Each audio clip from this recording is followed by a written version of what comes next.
Welcome to trade spot. आज हम market analysis करेंगे फ्राइडे का। तो चलिए सबसे पहले निफ्टी से एनालिसिस करते हैं। तो निफ्टी ने आज एक बिग ग्रीन कैंडल बनाई है और यहाँ पर आप देखेंगे कि 100 पॉइंट्स का अपमूव था निफ्टी में। और यहाँ पर देखेंगे तो एक रिसेंट रेजिस्टेंस जोन जो था उसे निफ्टी ने सक्सेसफुली ब्रेक कर चुका है और उसके ऊपर क्लोजिंग दी है। तो हमारे नेक्स्ट टारगेट्स होंगे, एक तो होगा 18,000 का लेवल और दूसरा होगा 18,130 का लेवल। तो चलिए अब हम 15 मिनट्स टाइम फ्रेम पर देखेंगे निफ्टी किस तरह से मूवमेंट दिखा रहा था।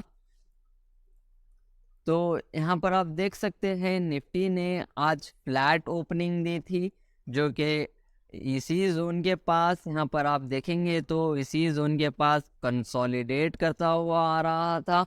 और अगर हम देखेंगे तो 1 बजे के बाद एक बिग ग्रीन कैंडल के साथ ब्रेकआउट दिया और फिर से कंसोलिडेट किया यहाँ पर और एक बिग ग्रीन कैंडल के साथ क्लोजिंग दे चुका है निफ्टी। तो कल के दिन भी मार्केट ओवरऑल व्यू बुलिश ही रहेगा और यहाँ तक का टारगेट हम अचीव कर सकते हैं। अगर मार्केट गैप अप हो जाता है इस लेवल के ऊपर तो हम एक पुल बैक के लिए वेट करेंगे और पुल बैक होने के बाद एक अपसाइड का कॉल ऑप्शन बाई करेंगे और इस टारगेट को एम करेंगे। और अगर साइडवेज ओपन हो जाता है तो आप एक ग्रीन कैंडल देखकर बाई करेंगे और 18,000 के लेवल को आप टारगेट बना सकते हैं। और अगर नीचे या डाउन साइड के तरफ अगर मार्केट में कुछ न्यूज़ आ जाती है तो हम इस जोन को ब्रेक करने के तक वेट करेंगे और हमारा टारगेट यहाँ तक का होगा, जो कि 17,800 का लेवल हम यहाँ पर बुक करेंगे। तो ये था निफ्टी का एनालिसिस। अब हम चलते हैं बैंक निफ्टी। तो सबसे पहले हम बैंक निफ्टी को डेली टाइम फ्रेम पर एनालिसिस कर लेते हैं। तो यहाँ पर आप देख सकते हैं कि बैंक निफ्टी भी उसके एक रेजिस्टेंस जोन के पास आकर क्लोजिंग दिया है। यहाँ पर आप देखेंगे तो यहाँ पर इसका एक रेजिस्टेंस था तो उसी के पास बैंक निफ्टी भी क्लोजिंग दिया है। अगर इस रेजिस्टेंस को सक्सेसफुली ब्रेक कर देता है तो हम टारगेट 43,400 का टारगेट बुक कर सकते हैं। तो 15 मिनट्स टाइम फ्रेम पर हम देखेंगे तो यहाँ पर आप देख सकते हैं कि लास्ट 15 मिनट्स ने इस रेजिस्टेंस जोन के पास आकर बैंक निफ्टी ने एक रेड कैंडल के साथ क्लोजिंग दी है। तो यहाँ पर इस लेवल को जब ब्रेक करेगा बैंक निफ्टी तो हम एक अपसाइड कॉल ले सकते हैं और यहाँ तक का टारगेट अचीव कर सकते हैं, जो कि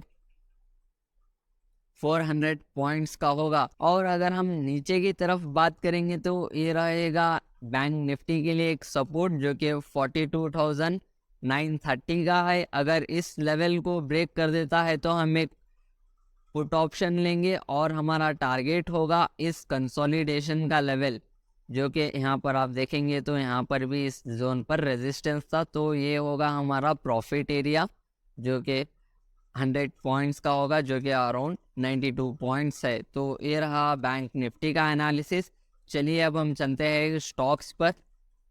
तो सबसे पहले है रिलायंस इंडस्ट्रीज।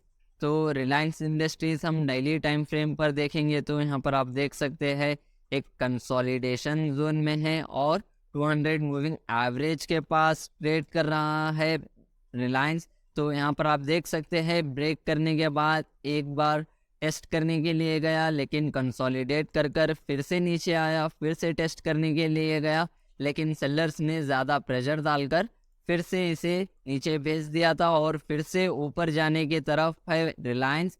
तो यहाँ पर आप देखेंगे तो एक कंसोलिडेशन जोन है रिलायंस इंडस्ट्रीज में।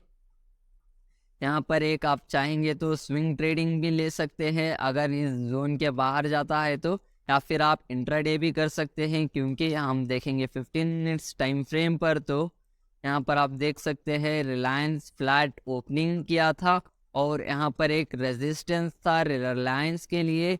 यहाँ पर भी गैप अप ओपन हुआ लेकिन फिर से नीचे चला गया।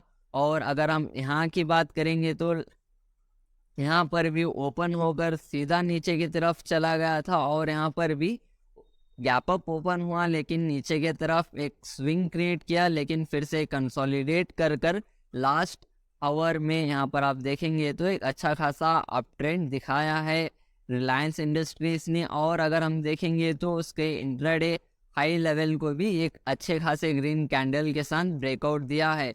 तो अगर रिलायंस कल गैप अप ओपन होता है तो आप सीधे बाई करेंगे और अपना स्टॉप लॉस यहीं पर लास्ट डे क्लोजिंग पर प्लेस करेंगे, और यहाँ तक का आप टारगेट अचीव कर सकते हैं। 2% या 1% का आप टारगेट बुक कर सकते हैं। तो चलिए अब हम चलते हैं दूसरे स्टॉक पर, जो कि है इंडियन ऑयल कॉरपोरेशन।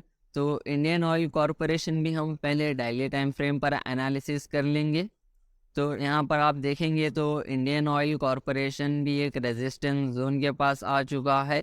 अभी फ़िलहाल इसे ब्रेक नहीं किया है, कंसोलिडेशन जोन में था। तो इस लेवल को, जो कि 80 रुपीज़ का लेवल है, अगर इसे ब्रेक कर देता है तो हम बाई करेंगे और यहाँ तक का हम टारगेट अचीव कर सकते हैं, जो कि 2 रुपीज़ का होगा। अगर परसेंटेज में देखेंगे तो अराउंड 3% का टारगेट हमें यहाँ पर मिल सकता है।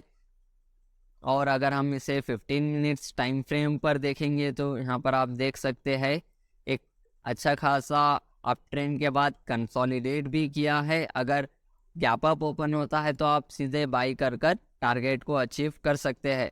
और दूसरा स्टॉक है एक्साइड इंडस्ट्री, जो कि एक प्योरली स्विंग ट्रेडिंग स्टॉक है। अगर हम इसका वीकली एनालिसिस देखेंगे तो यहाँ पर आप देख सकते हैं एक रेजिस्टेंस के पास था, जो कि सक्सेसफुल ब्रेक कर चुका है। तो यहाँ पर कल भी एक ग्रीन कैंडल बनाएगा तो आप लास्ट 30 मिनट्स में इसमें बाई पोजीशन लेंगे और यहाँ तक का आप टारगेट अचीव कर सकते हैं, जो कि 8% का होगा आने वाले वीक में। ओके, दैट्स ऑल गाइस, ये था एनालिसिस। अगर आपको पसंद आया होगा तो ज़रूर लाइक करिए और सब्सक्राइब करिए।